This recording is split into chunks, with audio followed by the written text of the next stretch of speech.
ሰላም ሰላም፣ እንዴት ናችሁ የተወደዳችሁ ቤተሰቦቼ?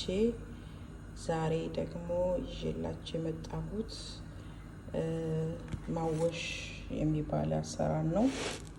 ይሄ ሩዝ ነው፣ ያልታጠበ ገና የተዘጋጀ ሩዝ ነው እና ዋና ዋና ግብአቶቹን ነው መጀመሪያ ላሳያችሁ የፈለኩት። ይሄ አንድ ኩባያ ተኩል ነው። ይሄ ደግሞ የደረቀ ረቢያን ነው። ማወሽ ስለሆነ የምንሰራው የደረቀ ረቢያን ያስፈልገናል። ይሄ ረቢያን ነው። ይሄ ድንች አለ፣ ሽንኩርት አለ፣ ነጭ ሽንኩርት አለ። ይሄ ኮዝበራ ቅጠል አለ። ይሄ ደግሞ ከሩዙ ጋር የሚቀላቀለው እንትን ነው ማለት እነዚህ የቢንስ ዘር ነው እና ይሄ ስሙን ማወሽ ነው ስሙ። ለዚህ ነው ማወሽ የተባለው ምግቡ። ይሄ ማወሽ የሚሉት ነው እና እነዚህ ናቸው ዋና ዋና ለአሰራሩ የሚያስፈልጉ ግብአቶች ናቸው ማለት ነው። እና አሁን ስንጀምር ሩዛችንን አጥበን በፈላ ውሃ እናስቀምጠዋለን ለአንድ ሰዓት። ውሃ እያሞቁ ነው። ከዛ በኋላ ወደ ስራው እንገባለን ማለት ነው። በዚህ አይነት ሁኔታ ማወሻችንን ለማዘጋጀት ጀምረናል።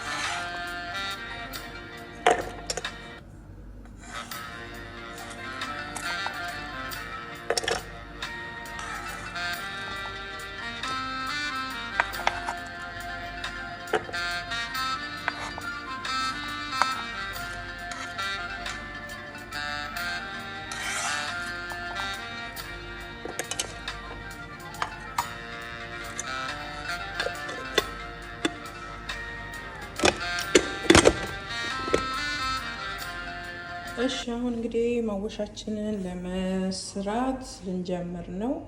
ሽንኩርት እንደዚህ ተከትፏል በሁለት አይነት። ይሄ ጁሊየኑ ለድንች ነው። ይሄ ደግሞ ለሁለት ለሶሱና ማለት ለማዋሹ ለዚህ ለረቢያኑ እና ለሽሪምቡ ማለት ነው። ለሽሪምቡና ለዋናው ለሩዙ ሁለት አይነት። ይሄ ሁለት ቦታ አድርጌዋለሁ ቅመሙን። ለምን ትንሽ ልዩነት ስላለው ማለት ነው። እዚህ ጋር ሽሪምፑ ላይ ሎሚ ይገባል፣ ሩዙ ላይ ሎሚ አይገባም። ሩዙ ላይ የስጋ ቅመም ይገባል፣ ሽሪምፑ ላይ ደግሞ የሽሪምፕ ቅመም ይገባል። በተረፈ ሁሉም አንድ አይነት ነው። ይሄ ግማሽ ለዚህ ነው ማለት ነው። ለዚህኛው ሙሉ ማጂ ደግሞ ለሩዙ እና ያው ዝርዝሩ እዚህ ጋር የሽሪምፕ ቅመም ይሄ ከሙን ነው። ይሄ ሎሚ ነው፣ የተፈጨ ሎሚ፣ እርድ፣ ማጂ፣ ኮዝበራ ፓውደር፣ ጨው እና ሄል ፓውደር። እዚህ ጋም በተመሳሳይ ልዩነቱ የሁለቱ በቃ ይሄ የስጋ ቅመም ለሩዙ የሩዙ ውስጥ የሚገባው የአተር ዘር ስለሆነ ከስጋ ስለሚመደብ የስጋ ቅመም እንጠቀማለን ማለት ነው። በተረፈ ሁሉም አንድ አይነት ናቸው። እዚህ ጋር ደግሞ ሽሪምፑን ፈጭቸዋለሁ በሽንኩርት መፍጫ። ሽንኩርቱን ከፈጨው በኋላ ይሄን ደግሞ ፈጭ አዘጋጅቸዋለሁ። ዘይት አዘጋጅቻለሁ። አሁን ብረት ድስት ጥደናል። ይሄንን ማወሹን እየበሰለ ነው። በጣም ፉል ኩክ ሳይሆን ሚዲየም ላይ ሲደርስ ሀፍ ኩክ ሲሆን ወደ ሩዙ ይገለበጣል። እስከዛ እኔ ሽንኩርቴን አቁላላለሁ። ለሽሪምቡ መስሪያ ደግሞ ይሄንን አዘጋጅቻለሁ። ድንቼን ቀቅያለሁ። ሩዙ ተዘብዝፏል አንድ ሰዓት ያህል በፈላ ውሃ። አሁን ሌትስ ጎ ወደ ማብሰል እንጀምራለን። መጀመሪያ ያው ዘይታችንን እንጨምራለን፣ ግማሽ እዚህም ደግሞ የተወሰነ እንጨምራለን። ከዛ ወደ ሽንኩርታችንን እንጨምራለን ማለት ነው።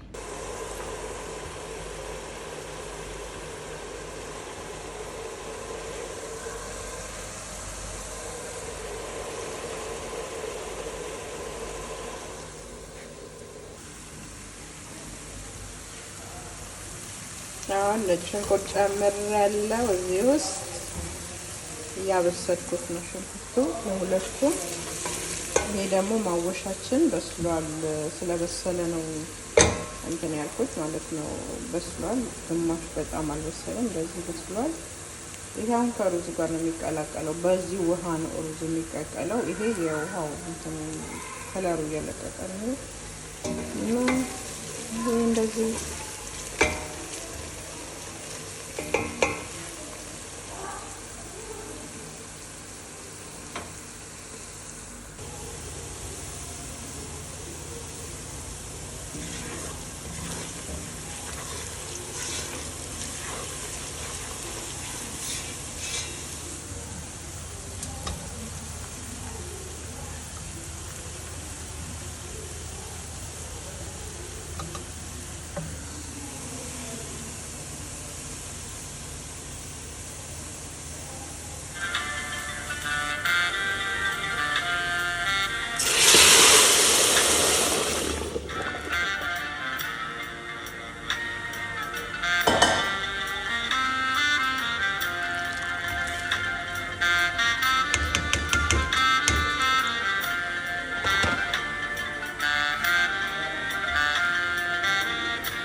እሺ ማወሻችን እንግዲህ በእንደዚህ አይነት ሁኔታ ተጠናቋል ተሰርቶ። ለአሁን የቀረው ያው ሰዓት ሲደርስ ማቅረብ ብቻ ነው። ማወሻችን ይሄን ረቢያናችንም በእንደዚህ አይነት ሁኔታ አምሮ ተሰርቷል። ይሄ የደረቀው አረቢያን የደረቀው ሽሪም ማለት ነው። የቀረው የመጨረሻው ይሄ የተጠበሰ ድንች በበርበሬ ፍንካች።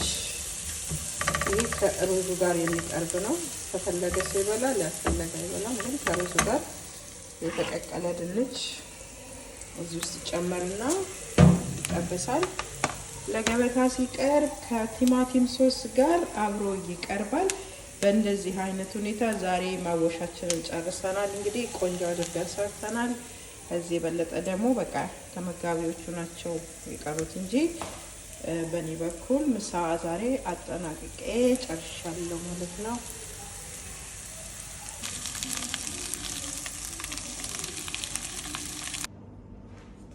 በተጨማሪ ሰላጣ እናዘጋጃለን። ያውም ከምግቡ ጋር የሚቀርብ ሰላጣ፣ ቀለል ያለ ሰላጣ፣ ኖርማል የሆነ ቲማቲምና ከሌቶስ ቃሪያ፣ ካሮት ያለው እንዲሁም ባቅዶኒስ ቅጠል እዚህ ሰርቼ ያዘጋጃለሁ። እንግዲህ በዚህ ሁኔታ አመሰግናለሁ።